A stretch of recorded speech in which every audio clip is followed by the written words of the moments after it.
موضوع آپ کو معلوم ہے کہ اسلام ایک نام نہاد مذہب ہے یا ایک مشن ہے۔ اسلام از اے ریلیجن اور اے مشن۔ کل میں نے آپ کے سامنے عرض کیا کہ انسانوں کے بنائے ہوئے مختلف نظام، چاہے وہ کمیونزم ہو، چاہے سوشلزم ہو، چاہے نیشنلزم ہو، چاہے ڈیموکریسی ہو، یہ سب رد عمل میں بنے ہیں، ہیجانی کیفیت بنے ہیں، انتقامی جذبات کے ساتھ بنے ہیں۔ اس لیے ان میں بیلنس و توازن کا فقدان ہے۔ اگر ایک طرف سے ظلم کو مٹایا گیا ہے تو دوسری طرف سے ظلم کو پروان چڑھایا گیا ہے۔ اس لیے اسلام کوئی ازم نہیں ہے۔ اسلام تو اس اللہ کا بنایا ہوا دین ہے کہ جس کے جذبات ہیں ہی نہیں۔ اللہ میں جذبات نہیں ہوتے ہیں، اس بات کا آپ خیال رکھیں۔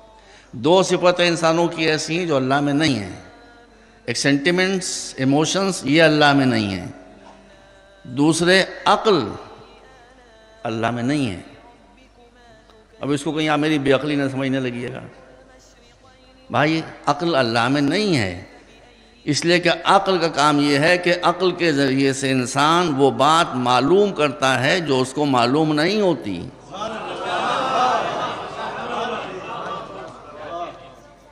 تو جب اس کو ہر بات پہلے ہی سے معلوم ہے تو اس کو عقل کی ضرورت ہی نہیں ہے۔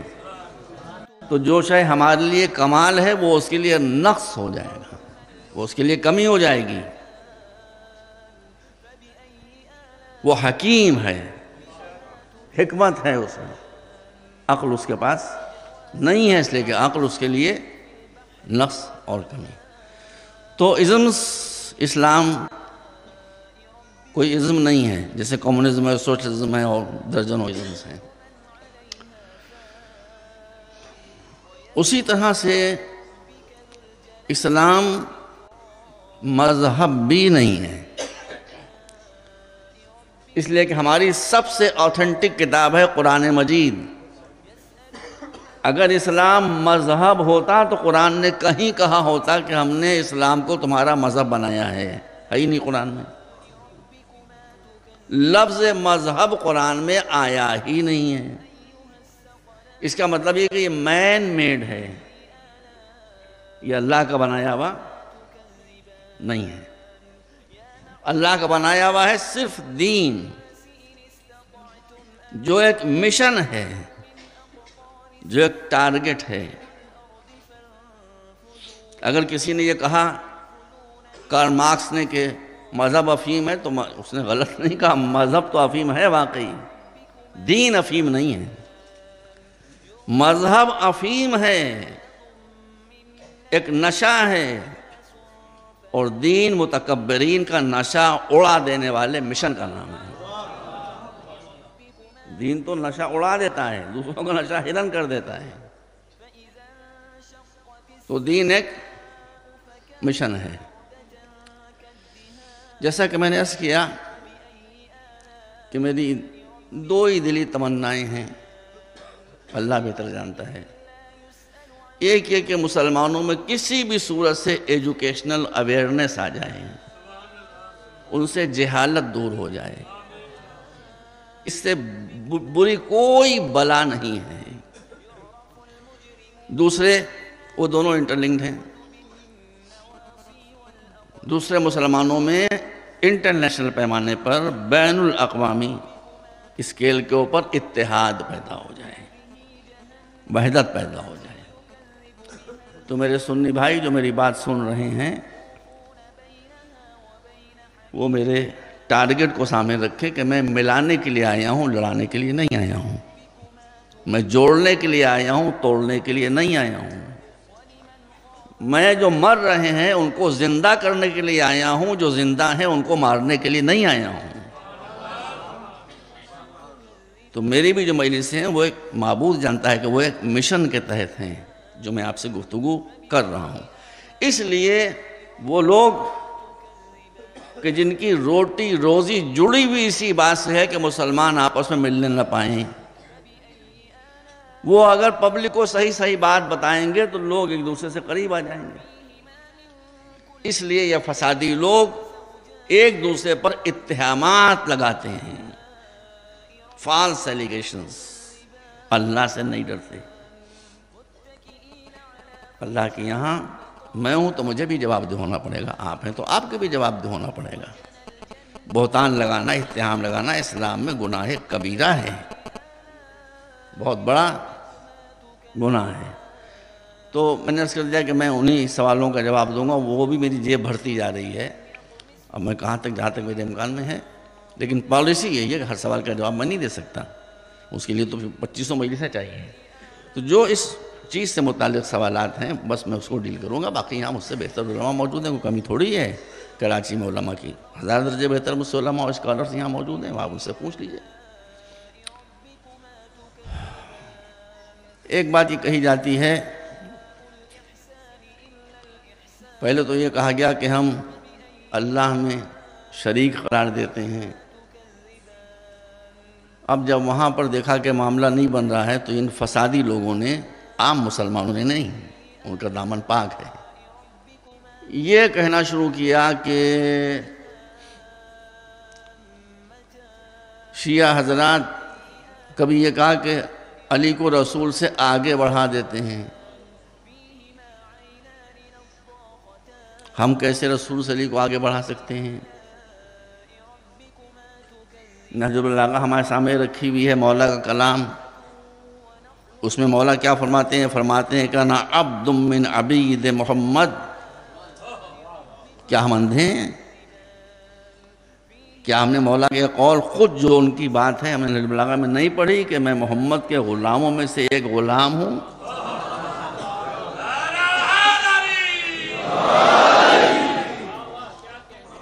اب یہ دوسری بات ہے کہ جیسے رسول اپنے کو اللہ کا عبد کہتے ہیں، اس لیے کہ دین میں منزلتیں لینے کے لیے عبدیت کا اقرار کرنا ہی پڑتا ہے، اور سمجھے آپ نے۔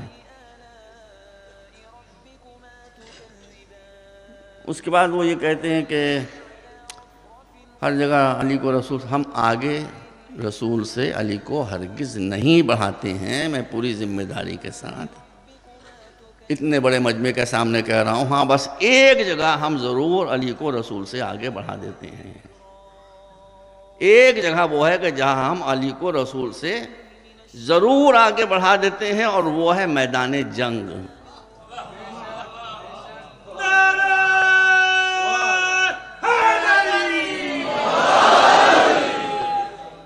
حفاظت پیغمبر کے لیے ہم علی کو آگے بڑھا دیتے ہیں، علی خود اپنے کو آگے بڑھا دیتے ہیں۔ اب یہ دوسری بات ہے کہ ہم تو اپنی منزل جانتے ہیں، ہم رسول کا جانشین مانتے ہیں علی کو، اب رسول اپنے کاندھے پر خود علی کو سوار کر لیں تو ہم کیا کریں بھائی؟ رسول میدان غدیر میں علی کو اپنے ہاتھوں پر خود بلند کر لیں تو ہم کیا کریں بھائی؟ تو بس جتنا رسول نے کہا ہے، جتنا رسول نے کیا ہے اتنا ہی ہم کہتے ہیں کہ آپ اس بات قائل ہیں۔ بھائی ہمارے یہ ایک عجب مسئلہ ہے بھائی کہ ہم کو ہمارا عقیدہ معلوم ہی نہیں، انہی کو معلوم ہے سب، یہ عجب مسئلہ ہے بھائی، یہ کیسی بات ہے؟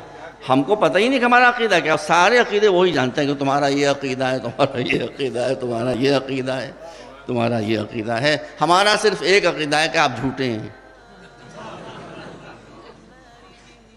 وہی جو فسادی لوگ ہیں ان سے میں کہہ رہا ہوں، باقی کوئی نہیں۔ آپ نبوت میں علی کو شریک قرار دیتے ہیں، جب دیکھا اللہ میں شرکت نہیں چل پا رہی تو کہا چلو نبی میں لے آؤ۔ باتیں تو بہت سی ہیں لیکن میں کبھی کسی کا دل آزاری نہیں کرتا، ہم کو اجازت نہیں ہے، مشن ہی ختم ہو جائے گا، کہیں ہم کو جو کچھ کہنا ہے۔ ہم علی کو شریک رسالت ہرگز قرار نہیں دیتے، مگر علی کو شریک کار رسالت ضرور قرار دیتے ہیں۔ کار رسالت میں علی کو ضرور شریک قرار دیتے ہیں، اس میں کوئی حرج کی بات نہیں ہے، اس لیے کہ حضرت موسیٰ جب فرعون کے دربار میں جا رہے تھے تو اللہ کی بارگاہ میں دعا کر رہے تھے کہ پالنے والے رب اشرح لی صدری ویسر لی امری واحلل عقدۃ من لسانی یفقہوا قولی واجعل لی وزیرا من اخی ہارون من اہلی ہارون اخی اشدد بہ ازری واشرکہ فی امری، میرے امر میں میرا شریک بنا دے ہارون کو۔ اور اللہ نے کہا تمہاری ساری دعائیں ہم نے قبول کر لیں۔ تو اگر شریک رسالت موسیٰ ہارون ہو سکتے ہیں تو شریک رسالت محمد علی بھی ہو سکتے ہیں، اس میں کوئی بات خلاف قرآن نہیں ہے، قرآن اس کی تائید کر رہا ہے۔ اور پھر دعوت العشیرہ جس سے کوئی شیعہ اور سنی اور دیوبندی اور بریلوی اور سلفی انکار ہی نہیں کر سکتا، اس میں رسول نے جو اور ہندو اور مسلم اور یہودی اور کرسچن سب نے اس واقعے کو ایک طرح سے لکھا ہے۔ 2-3 واقعے ایسے ہیں کہ جس کو ہر ایک نے ایک ہی طرح سے لکھا ہے۔ اس میں یہ دعوت العشیرہ کا واقعہ بھی ہے کہ پیغمبر نے کہا کون ہے جو آج میری مدد کا وعدہ کرے اور وہی میرا وزیر بنے۔ وزیر کسے کہتے ہیں؟ جو کام میں شریک ہو۔ بس بہت 20 منٹ کا میرے پاس وقت ہوتا ہے بھائی۔ ایک مسئلہ اور ہے کہ ہم سے یہ کہا جاتا ہے کہ آپ روزہ اپنا مکروہ کر لیتے ہیں۔ کر لیتے ہوں گے بھائی کر لیتے ہوں گے، اس میں کون سی بات ہے؟ ہماری فقہ جو بتاتی ہے، یہ فقہی مسئلہ ہے، ہماری فقہ یہ بتاتی ہے اللہ نے کہا ہے اسلام نے کہا ہے اول نماز دوسرے روزہ۔ یا اس میں آپ کو کوئی شبہ ہے؟ کوئی شک تو نہیں کسی مسلمان کو؟ جب شریعت قرار دے رہی ہے اول نماز دوسرے روزہ، تو جب رمضان آتا ہے تو ہم پہلے نماز پڑھتے ہیں پھر روزہ کھولتے ہیں۔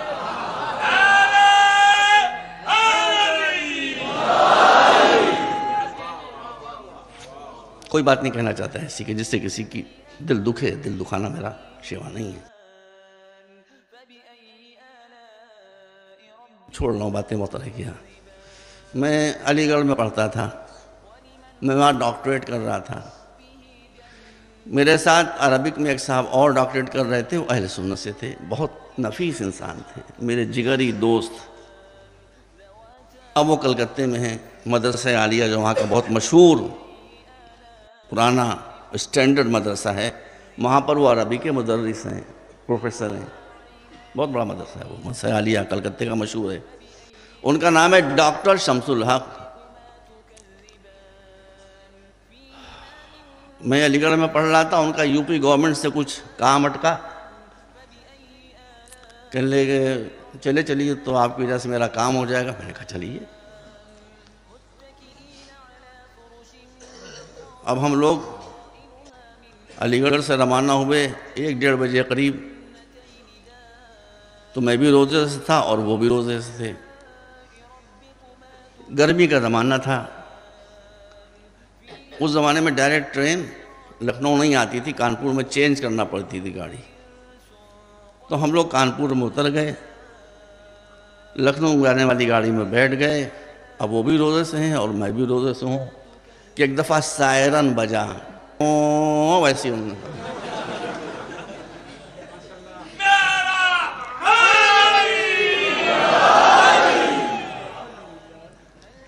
میں اطمینان سے بیٹھا۔ تھوڑی دیر کے بعد میں نے وضو کیا، وضو کرنے بعد میں نے پلیٹ فارم پر اتر کے نماز مغرب پڑھی۔ نماز مغرب پڑھنے کے بعد پھر میں اپنے کمپارٹمنٹ میں آ کے بیٹھ گیا اور میں نے روزہ کھولا۔ تو میں نے دیکھا کہ پھلکی کھانے میرے دوست تھے، اب بھی دوست ہیں، بہت مجھ سے محبت کرتے ہیں، واللہ مجھ سے بہت محبت کرتے ہیں۔ تو اس لیے میں کہہ رہا ہوں مجھے مذاق کرنے کا ان سے حق حاصل، چونکہ پھلکی کھا لی تھی انہوں نے، تو جب میں پلٹ کر آیا تو ان کا منہ پھولا ہوا تھا۔ کیا ہوا بھائی؟ کہنے آپ لوگ اپنا روزہ مکروہ کر لیتے ہیں، مولانا صاحب معاف کیجئے گا، معاف۔ میں نے کہا ایسے بھائی؟ کہا آپ اتنی دیر کر دیتے ہیں، پہلے روزہ کھول لیا ہوتا پھر آپ نماز پڑھتے۔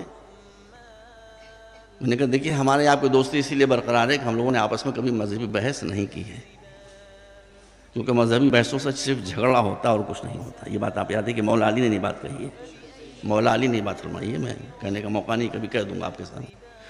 مذہبی بحثوں سے سوائے جھگڑے کے اور کچھ نہیں ہوتا۔ کہ نہیں. تو میں نے کہا دیکھیے پھر شرط یہ ہے کہ نہ آپ برا مانیں نہ میں برا مانوں. ایک چیز ایسی ہے کہ جس کو آپ بھی مانتے ہیں ہم بھی مانتے ہیں. کہ وہ کیا؟ میں نے کہا قرآن کو آپ بھی مانتے ہیں، قرآن کو ہم بھی مانتے ہیں. میں نے کہا آپ کا طریقہ یہ ہے کہ آپ حضرات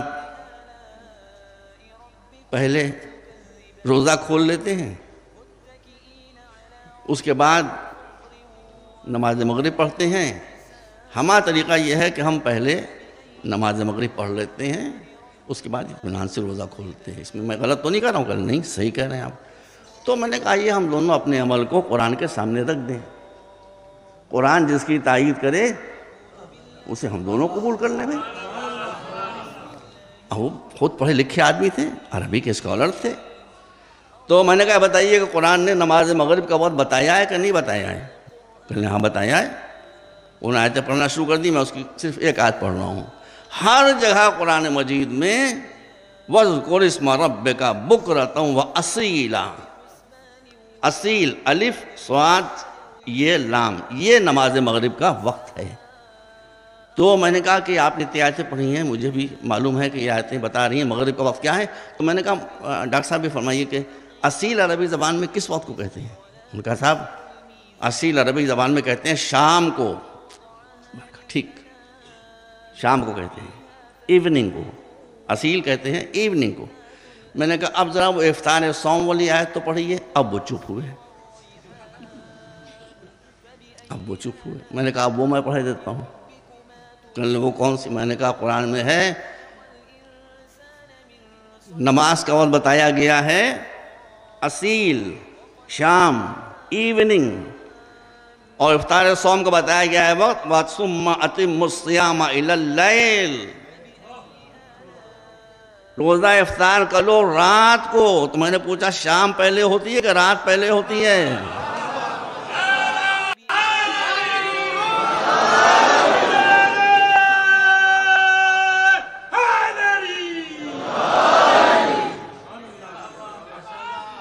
بھائی وہ شخص مخلص تھا، آپ یقین کیجئے وہ شخص رونے لگا. بھائی وہ رونے لگا کہ اللہ آپ نے تو میری آنکھیں کھول دیں، اور میں اب آپ سے وعدہ کرتا ہوں رہوں گا سنی. میں نے کہا رہیے سنی. آپ کون شیعہ بنا رہے ہیں بھائی؟ کہ رہوں گا سنی لیکن روزہ کھولوں گا آپ کے وقت کے اوپر.